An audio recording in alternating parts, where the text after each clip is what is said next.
نحمده ونصلي على رسوله الكريم اعوذ باللہ من الشیطان الرجیم بسم اللہ الرحمن الرحیم الحمد للہ اللہ کا شکر ہے کہ آپ سب بہت اچھے کاموں میں مصروف ہیں. اللہ تعالیٰ ہمارے ان کاموں کو قبول کرے اور ہماری آخرت کے لیے ذخیرہ بنا دے اور اپنی رضا کا ذریعہ بنا دے اور اس کے بدلے ہمیں اپنا دیدار نصیب کرے. لیکن ہم سب انسان ہیں اور انسان ہونے کے ناطے ہمارے اندر جہاں ایک طرف کام کرنے کا جذبہ ہوتا ہے وہاں کبھی کبھی سستی بھی آ جاتی ہے.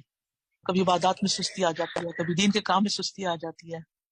سستی کا مطلب ہوتا ہے کہ انسان دین اور دنیا کے کام یعنی ایسے کام کرنے سے بوجھل ہو جائے جن کے کرنے سے اسے بوجھل ہونا نہیں چاہیے.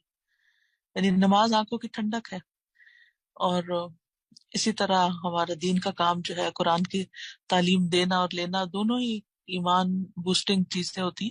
لیکن ہم کبھی کبھی انسان ہونے کے ناطے کبھی بیمار ہوتے ہیں, کبھی کمزور ہوتے ہیں, کبھی تھک جاتے ہیں, کبھی بوجھل ہو جاتے ہیں. تو پھر کیا کیا جائے جب ایسی کیفیت ہمارے اوپر طاری ہو؟ تو بیسیکلی دیکھا جائے تو سستی جو ہے نا دو طرح کی ہوتی ہے. ایک تو عقل کی سستی ہوتی ہے اور ایک جسم کی سستی ہوتی ہے. عقل کی سستی یہ ہے کہ انسان غور و فکر نہ کرے, سوچنا چھوڑ دے, کسی چیز پہ فوکس نہ کر سکے اور اپنے دماغ کو استعمال نہ کرے. اور جسم کی سستی یہ ہے کہ انسان کاموں کو وقت پر نہ کرے اور جو نیکی کے کام ہیں ان میں پیچھے رہے, دوسروں کو دیکھتا رہے. تو نبی صلی اللہ علیہ وسلم نے سستی سے پناہ بھی مانگی ہے. تو سب سے پہلی چیز تو یہ ہے کہ انسان دعا مانگنا شروع کر دے کہ یا اللہ تو میری سستی دور کر دے جب کبھی ایسی کیفیت اپنے اوپر آئے. اللہم انی اعوذ بک من العجز والکسل والجبن والبخل والحرم واعوذ بک من عذاب القبر واعوذ بک من فتنۃ المحیا والممات. پھر اس کے بعد یہ ہے کہ سستی کے نقصانات پر انسان غور کرے. ابن قیم کہتے ہیں کہ نبی صلی اللہ علیہ وسلم نے بے بسی اور سستی سے پناہ مانگی کہ یہ دونوں ایک دوسرے کے ساتھی ہیں. تو اگر کوئی بندہ صحیح طور پہ عبادت نہیں کرتا اور اپنی اصلاح بھی نہیں کرتا اور اس پہ قدرت بھی نہیں رکھتا تو اس کے اوپر ایک بے بسی سی ہے, لیکن کام کرنا نہیں چاہتا تو یہ سستی ہے. تو بے بسی اور سستی جو ہوتی ہے یہ انسان کو ہر بھلائی سے محروم کر دیتی ہے اور اس سے شر نکلتا ہے. تو جو شخص بھی کامیاب ہونا چاہتا ہے اس کو سستی چھوڑنی پڑتی ہے. تو چاہے سستی تھوڑی دیر کے لیے ہو, کچھ دنوں کے لیے ہو, ذہنی ہو, جسمانی ہو, تو اس سے فوراً نکلنے کی کوشش کرنی چاہیے. اس کو اپنے اوپر طاری نہیں ہونے دینا چاہیے. اور سستی سے پھر یہ ہوتا ہے کہ مقاصد میں ناکامی حاصل ہوتی ہے, یعنی کہ انسان اپنے مقاصد کو نہیں پہنچ سکتا. خواہشات تو انسان کی بڑی بڑی ہوتی ہیں, تمنائیں, امیدیں, لیکن پھر جب کام نہیں کرتا تو پھر مقصد بھی نہیں پورا ہوتا. تو سستی کے خلاف ایک یعنی جنگ کرنی پڑتی ہے انسان کو بیسیکلی. اس کے بہت سے اسباب ہوتے ہیں. بعض اوقات یہ ایک نفاق کی قسم بھی ہو جاتی ہے اور بعض لوگ آرام پسند ہوتے ہیں کہ بس انف از انف, میں اس سے زیادہ نہیں سوچ سکتا, آگے کا نہیں سوچ سکتا اور نہیں کچھ کر سکتا. آرام پسندی بڑا مشکل ہو گیا ہے, it's too much for me. نہیں, جنت کا راستہ جو ہے نا مشکلات سے گھرا ہوا ہے اور جب انسان کو اوپر چڑھنا پڑتا ہے, بلندیاں حاصل کرنی پہ, تو اس کو سانس بھی چڑھتا ہے, اس سے تکلیف بھی ہوتی ہے. وہ آرام دہ سفر نہیں ہوتا, لیکن یہ ہے کہ اس کے بغیر گزارا بھی تو نہیں نا, وہاں تو پہنچنا ہی پہنچنا ہے. تو یہ جو آرام پسندی ہے اس کو ترک کرنا چاہیے. ٹھیک ہے, ضروری آرام, دن کا قیلولہ, رات کا آرام بس کافی ہے.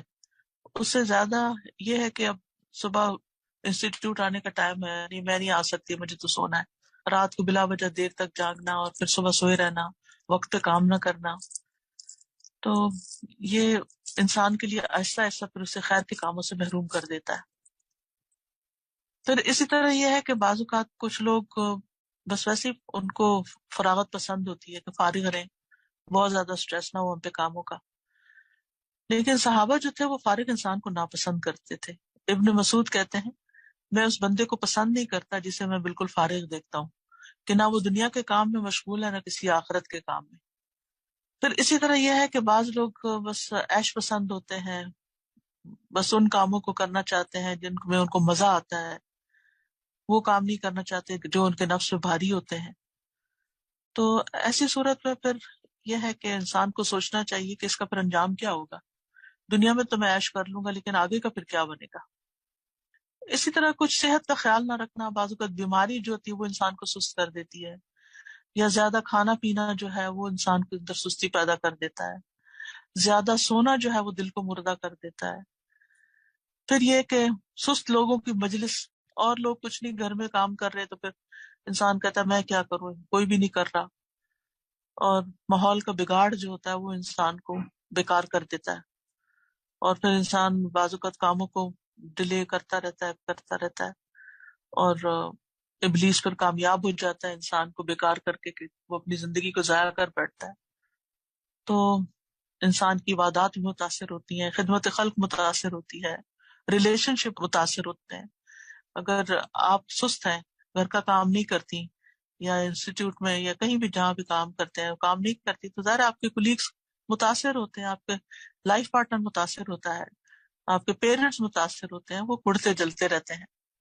پھر اسی طرح ایسے لوگوں کا دل بھی سخت ہو جاتا ہے، احساس ذمہ داری ختم ہو جاتا ہے، اور وقت ضائع ہو جاتا ہے، اور وقت کی برکت بھی اٹھ جاتی ہے. تو اس لیے بہت ضروری ہے کہ ہم پر اگر کسی وقت بھی ایسی کوئی کیفیت آئے تو سب سے پہلے اللہ سبحانہ و تعالیٰ سے مدد مانگی جائے. ایک حدیث میں آتا ہے وَاسْتَعِن بِاللَّهِ وَلَا تَعْجِزْ، اللہ سے مدد مانگو اور کمزور نہ پڑو. پھر یہ کہ اللہ تعالیٰ سے پناہ طلب کی جائے، اور صبح اٹھنے کا وقت مقرر کیا جائے، اور پھر باقاعدہ اچھی طرح وضو کیا جائے، کیونکہ اچھی طرح وضو کرنے سے شیطان جو ہے اس کے جو اثرات ہوتے ہیں سوتے وقت انسان کے اوپر وہ ختم ہو جاتے ہیں. پھر ذکر اور نماز سے دن کا آغاز کیا جائے، اور پھر یہ کہ سابقین کی زندگیوں کے حالات کا مطالعہ کیا جائے، اور یہ بھی ذہن میں رکھا جائے کہ سستی جو ہے یہ منافقین کی صفات میں سے ہے. پھر یہ کہ باقاعدہ ورزش کا بھی کوئی پلان کیا جائے، اسٹریچز، ورزش، بریدنگ ایکسرسائزز، یہ بہت ضروری ہے ہم میں سے ہر ایک کے لیے. کچھ نہ کچھ واک کے لیے وقت نکالنا، راتوں کو زیادہ نہ جاگنا، ٹائم پر سونا. پھر اسی طرح یہ کہ اچھے لوگوں کی کمپنی اختیار کرنا جو اس کو بتواصو بالحق بتواصو بالصبر کریں. عیش پرستی چھوڑنا، بیکار قسم کی چیزوں میں دلچسپی نہ لینا. آج کل جو بہت زیادہ لوگوں کو متاثر کر دیا اور سست بنا دیا وہ میڈیا ہے، فون ہے، یہ مختلف چیزیں ہیں جن کو لے کے بیٹھے رہتے ہیں لوگ، اور پھر کرنے کا کام نہیں کرتے. تو ابن جوزی کہتے ہیں سستی کا سب سے مفید ترین علاج یہ ہے کہ محنت کرنے والے لوگوں کی سیرت میں غور کریں، یعنی جو لوگ محنتی ہیں ان کی زندگیوں پر غور کیا جائے کہ وہ کس طرح جیتے. تو یہ چھوٹی سی چند ٹپس ہیں جن سے انشاءاللہ تعالیٰ آپ فائدہ اٹھا کے اپنے اوپر قابو پا سکتے ہیں، تاکہ جو کام آپ کر رہے ہیں اور بھی بہترین طریقے سے آپ کر سکیں. اللہ سبحانہ تعالیٰ ہمیں عمل کی توفیق عطا فرمائے. وآخر دعوانا ان الحمدللہ رب العالمین. اللہ سبحانہ تعالیٰ ہماری سب کی کوششیں قبول کرے. بارک اللہ فیکم. سبحانک اللہم و بحمدک، اشہد ان لا الہ الا انت، استغفرک و اتوب الیک. السلام علیکم و رحمۃ اللہ وبرکاتہ.